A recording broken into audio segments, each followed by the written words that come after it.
Advance जावा एक ऐसा concept जो कि जावा के एक स्टैंडर्ड वर्जन को कंटेन करता है। तो एडवांस जावा इस चीज़ को जानने से पहले हम ये देखते हैं कि ये मतलब का जो हम पहला जो वर्जन है जिसमें हम कोर जावा का कॉन्सेप्ट यूज़ करते हैं, तो वो एक्चुअली है क्या चीज़? ठीक है, तो कोर जावा जो है उसको एक तरह से हम स्टैंडर्ड जावा भी कहते हैं, क्योंकि कोर जावा का सारा कॉन्सेप्ट हम स्टैंडर्ड जावा में लेकर आते हैं और उसमें और भी कुछ चीज़ें जोड़ते हैं जो कि उसे और एफिशिएंट बनाता है और उसको एक फॉर्म दे दिया गया है स्टैंडर्ड एडिशन ऑफ जावा। जैसे कि हम इस वाले ट्यूटोरियल हम देखेंगे कि एक कोर जावा और स्टैंडर्ड एडिशन जो जावा है वो कैसे रिलेट करते हैं और कैसे डिफरेंस करते हैं। ठीक है, तो पहला पॉइंट हम लेके चलते हैं जिसका है स्कोप। तो ये कहता है core Java refers to the basics of the Java language, such as syntax, data type, control structures, and object-oriented programming concept. So basically ये सारे जो concept है वो हमारा कोर जावा देता है, बट यहाँ पे जो यूज किया गया है स्टैंडर्ड एडिशन, तो जावा का स्टैंडर्ड एडिशन क्या कहता है कि on the other hand includes the core Java language as well as additional libraries and tools for developing and running Java applications on desktop and servers। तो मतलब जो हमारा स्टैंडर्ड जो बेसिक जो हमारा जावा था कोर जावा, उसके सारे कॉन्सेप्ट को इमर्ज किया गया। ठीक है, और भी चीज़ें इंक्लूड कर दिया गया जिससे डेस्कटॉप एप्लीकेशन को मतलब रन डेवलप करने में और सर्वर्स पे मतलब डेटा मतलब एप्लीकेशन को रन करने में काफ़ी सहूलियत मिलती है। ठीक है, और भी क्योंकि इसमें नए-नए टूल्स और एपीआईज़ को इंक्लूड किया गया जिससे को और एनहांस कर देता है वो हमारा जो कोर जावा होता है। ठीक है, अगर बात करें अगर दूसरा पॉइंट लाइब्रेरी, लाइब्रेरी के बेसिस पे कोर जावा क्या कहता है कि core Java include only the fundamental classes and interfaces of the Java language such as java.lang, java.util and Java io। ये सारे जो हम यहाँ पे देख रहे हैं क्लासेस इंटरफेस, तो ये कोर जावा का पार्ट्स होते हैं। ठीक है, और इसमें क्या किया गया जावा स्टैंडर्ड एडिशन में, इसमें इंक्लूड कर दिया फंडामेंटल क्लासेस और वो इंटरफेस को इंक्लूड करके साथ ही साथ इसमें एक्स्ट्रा कुछ ऐड किया गया जैसे कि Java dot net, Java dot SQL and जो जावा एक्स डॉट स्विंग जो कि वो डिजाइन वाला शायद है, जीवाई बेस्ड वाला। ठीक है, तो इसमें लाइब्रेरी में ये डिफरेंसेस है कि जो कोर जावा का जो लाइब्रेरीज और क्लास और इंटरफेसेस एग्जिस्ट करते थे, उनके साथ-साथ इसमें और भी नई लाइब्रेरीज़ और इंटरफ़ेसेस को इमर्ज किया गया जिससे और भी वो एफ़िशिएंट बना और काफ़ी नए चीज़ों को वो इम्प्लीमेंट कर रहा पा रहा था। ठीक है, इसलिए इसका एक नाम स्टैंडर्ड एडिशन दे दिया गया। ठीक है, और अगला हमारा पॉइंट जिस पॉइंट पे ये डिफरेंशिएट और रिलेट करता है वो है कंकरेंसी। ठीक है, तो कोर जावा क्या कहता है कि it provides a basic support of multi threading and synchronisation including the thread class and synchronised keyword. Okay, तो इसके बिहाफ पे जावा का स्टैंडर्डाइजेशन क्या कहता है कि Java provides more advanced support for concurrency including the Java util concurrency package, जो कि उसमें नहीं था। ठीक है, उसके मतलब जो उसके जो बेसिक चीज़ें थी वो मतलब बेसिक ही करता था। ये जो कंकरेंसी और जो मल्टी थ्रेडिंग और सिंक्रोनाइजेशन कॉन्सेप्ट बेसिक चीज़ करता था, उसके बिहाफ में क्या किया गया इसमें एक इंक्लूड कर दिया गया नया पैकेज को जो कि उस चीज़ को और इन्हेंस कर दिया और एफिशिएंटली उस चीज़ को और इम्प्लीमेंट होने लगा। ठीक है, अब यहाँ पे बात आती है ग्राफिकल यूजर इंटरफेस की जो कि कोर जावा कैसे करता था और जो स्टैंडर्डाइजेशन है उसी का पार्ट, तो ये कैसे करता है। तो कोर जावा का कहना है कि core Java does not provide any built in support for GUI development. तो यहाँ पे हम एक चीज़ देखे थे जस्ट ऊपर स्विंग वाला। ठीक है, जो कि इम्प्लीमेंट किया गया था स्टैंडर्ड एडिशन में। तो यहाँ पे ये पॉइंट तो बिल्कुल करेक्ट हो ही रहा है कि ग्राफिकल जो इंटरफेस जो था वो कोर जावा में जो इनिशियली जो था उसमें वो सपोर्ट नहीं था, बट जो स्टैंडर्ड एडिशन था इसमें जो स्विंग वाला जो यूज़ किया गया जिसमें ग्राफिकल इंटरफेस डिज़ाइन करना मतलब पॉसिबल हो पाया था। ठीक है, तो इसी पॉइंट को ये कह रहा है Java standard edition, it includes the swing tool kit which allows developers to create cross platform GUI application, जो कि बिल्कुल सही है। ठीक है, तो अगला हमारा पॉइंट हमारा है जो कि नेटवर्किंग। ठीक है, तो कोर जावा क्या कहता है कि it provides basic support of networking including the socket and socket server socket classes. ये सारे बहुत जगह यूज होने वाले हैं। ठीक है, तो सॉकेट और सर्वर सॉकेट क्लासेस की जगह पे ये हमारा स्टैंडर्डाइजेशन क्या इंक्लूड करता है, additional networking classes interface like URL connection and HTTP URL connection. तो उसको इन्वर्ट तो कर ही लिया और साथ-साथ ये कुछ नया क्लास इंटरफ़ेस ना इंक्लूड कर दिया, जिससे उसको और स्टैंडर्डाइज़ कर दिया, ठीक है? और अगला हमारा पॉइंट है, ये मतलब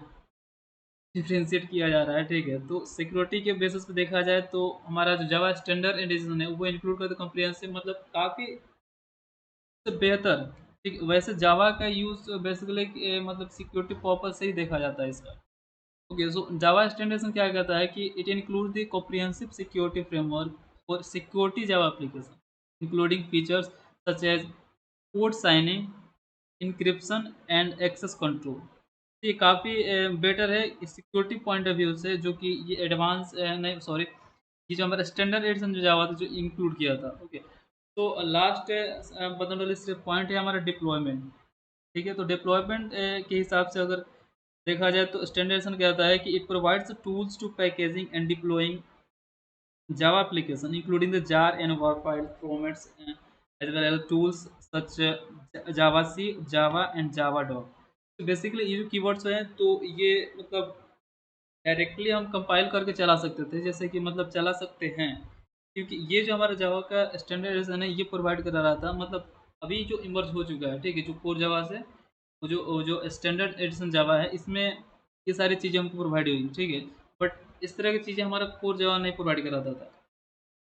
तो बेसिकली इन सारे पॉइंट्स हम डिफरेंशिएट कर सकते हैं कि कोर जावा और जो हमारा स्टैंडर्ड एडिशन जावा है वो किस तरह से रिलेट और डिफरेंशिएट करते हैं, ठीक है। बेसिकली हम ये कह सकते हैं कि कोर जावा को उठाकर हम स्टैंडर्ड एडिशन जावा में रख दिए हैं, ठीक है, और ऊपर से उसको कुछ नए नए टूल्स, एपीआईज और पैकेज जो भी चीज़ें हैं वो हम इंक्लूड कर दिए हैं, ठीक है, और इसको हम तगड़ा बना दिए हैं, किसको हम स्टैंडर्ड एडिशन में। अब यहाँ पे चीज़ें आ जाती हैं कि अगर इससे भी एनहांस कर किया जाए, इसमें नई-नई चीज़ों को और भी एक्स्ट्रा एक एडवांस लेवल पे लेकर जाएगा या फिर उसको एंटरप्राइज़ किया जाए, तो इस तरह के केसेस में क्या होते हैं कि अलग-अलग एडिशन्स बन गए हैं। जैसे कि एक जावा का स्टैंडर्ड एडिशन और जावा का एंटरप्राइज़ एडिशन,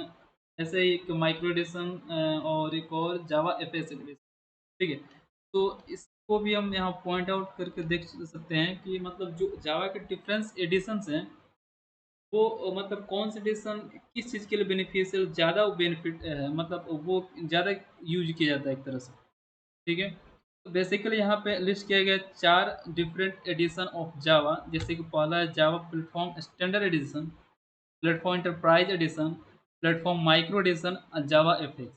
तो इसका नाम से स्टैंडर्ड वाले का भी कॉन्सेप्ट हमने क्लियर किया, ठीक है? वैसे यहाँ पे हम मतलब मेन पॉइंट देख लेते हैं कि जावा जो स्टैंडर्डाइजेशन यूज़ किया गया था, मतलब वहाँ पे जैसे कोर जावा को एनहांस करके वहाँ पे क्या डेवलप और सर्वर साइड एप्लीकेशन को रनिंग में एनहांस किया था। तो वैसे यहाँ पर देख सकते हैं कि जो हमारा जावा का स्टैंडर्ड एडिशन है, तो मतलब ये इस डेस्कटॉप और सर्वर एप्लीकेशन को डेवलप करने के लिए और रन करने के लिए इसको एक तरह से बेसिकली इसको हम समझ सकते हैं इस तरह से, ठीक है। और बात करें जावा का इंटरप्राइज एडिशन की, तो इसको हम क्या कह सकते हैं कि ये मतलब एपीआईज और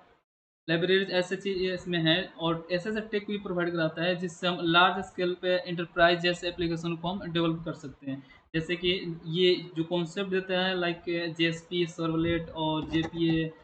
जेएमएस, मेल सर्विस, सिक्योरिटी और स्केलेबल, तो इस तरह के एडवांस फीचर जो देता है जो कि एंटरप्राइज़ लेवल से जिसको एंटरप्राइज़ एडिशन बना दिया है, ठीक है? तो एंटरप्राइज़ एडिशन जो है वो सेकंड एडिशन को और इसके अलग-अलग टूल्स, एपीआईज़ और पैकेजेस की वजह से वो मतलब एक ये ऐसी-ऐसी चीज़ देता है जिससे हम एंटरप्राइज़ लेवल की चीज़ हम डेवलप कर पाते हैं और उसको हम एफिशिएंटली उसको सिक्योरिटी के साथ और उसको एफिशिएंटली हम उसको डेवलप कर पाते हैं। तो इसलिए हम इसको एंटरप्राइज़ एडिशन के अंदर रखे हैं, ठीक है? और अगला जो एडिशन जो निकला था, जो कि है हमारा Java platform micro edition. Basically micro edition आता है मोबाइल मतलब एम्बेडेड एम्बेडेड मतलब टाइप के चीज़ों को डेवलप करने के लिए, जैसे कि मोबाइल डेवलपमेंट जो होता है, वो इसी माइक्रो एडिशन के अंदर आता है। बट इसका क्या होता है कि इसका एक पॉइंट दिया जाता है कि लिमिटेड रिसोर्सेज़ के साथ। तो बेसिकली क्या किया जाता है कि इसको एक एम्बेडेड मोबाइल डेवलपमेंट कह सकते हैं, ठीक है? माइक्रो एडिशन के अंदर ये आता है जिसमें हम एंड्रॉयड का जो फ़ोन होता है उसको जावा के यूज़ करके डेवलप करते हैं। तो जो जावा का माइग्रेशन वो मोबाइल एम्बेडेड सिस्टम डेवलप करने के काम आ गया, ठीक है? तो बेसिकली अगर अब बच गया हमारा जावा एपेक्स, तो ये जो हमारा जावा का स्टैंडर्ड एडिशन जो निकला था, जो कि इंट्रोड्यूस किया था स्विंग जो था जीयूआई बना रहा था, ठीक है? तो उस जो क्या किया ये रिप्लेस कर दिया, ठीक है? इसके साथ-साथ रिप्लेस करके 3D टाइप की ग्राफिकल अ, 3D ग्राफिक्स को मतलब इमर्ज कर दिया उसमें, उसको शिफ्ट करके जैसे कि यहाँ पे पॉइंट लिखा हुआ है कि used as a modern replacement for the again swing GUI toolkit in Java application. मतलब एक तरह से उसको एक स्टैंडर्ड लेवल पे और मतलब cross platform graphical user interface जैसे कि आजकल जो जीयूआई का जो दौर चल रहा है कि मतलब बहुत हाई लेवल का जीयूआई बेस्ड चीज़ें अब डेवलप की जा रही हैं, ठीक है? तो ये जो जावा एफएक्स है तो जो मतलब इनिशियली जो था हमारा स्विंग को रिप्लेस करके हम उससे मतलब एडवांस लेवल के हम जीयूआई बेस्ड एप्लीकेशन या फिर cross platform graphical interface based की चीज़ें हम डेवलप कर पाते हैं इस जावा एफएक्स एडिशन से। तो बेसिकली ये सब हमारा इंट्रोड्यूशन हो रहा है कि मतलब एडिशन से रिलेटेड ठीक है बेसिकली लेकिन हम जो फोकस करने वाले हैं अपना एडवांस जावा के ऊपर ठीक है तो अब इसमें हम देख लेते हैं कि जावा का इंट्रोडक्शन क्या है क्योंकि अभी तो हम जावा की पिछली चीज़ों के बारे में देखें मतलब जो कोर जावा हो गया उसके बाद से अलग अलग एडिशंस होंगे उनसे रिलेशन और क्या क्या डिफरेंसेस है जो कोर जावा और स्टैंडर्ड जावा के ठीक है तो अब अगले वीडियो में देखते हैं कि हम एडवांस जावा का इंट्रोडक्शन उसके बाद से हम धीरे-धीरे हम क्या करेंगे बेसिकली जो एडवांस जावा कॉन्सेप्ट हम यहाँ पे स्टडी करेंगे वो क्या होगा डेटाबेस से रिलेटेड से होगा ठीक है तो डेटाबेस कनेक्टिविटी ज़्यादा फोकस हुआ है उसके बाद से हम कुछ जो बेसिकली यहाँ पे कॉन्सेप्ट होगा वो इंटरप्राइज एडिशन जो था हमारा जहाँ पे सर्वलेट और जो हमारा जीएसपी था मेलिंग वाला था आरएमआई वगैरह तो इंटरप्राइज एडिशन से रिलेटेड कॉन्सेप्ट यहाँ पे मतलब समझने की कोशिश करेंगे ठीक है, तो अगले मतलब ट्यूटोरियल में देखेंगे कि जावा का कौन-कौन से जा एडवांस जावा का मतलब मेन पॉइंट्स हैं और उसी चीज़ को हम आगे डिस्कस करेंगे।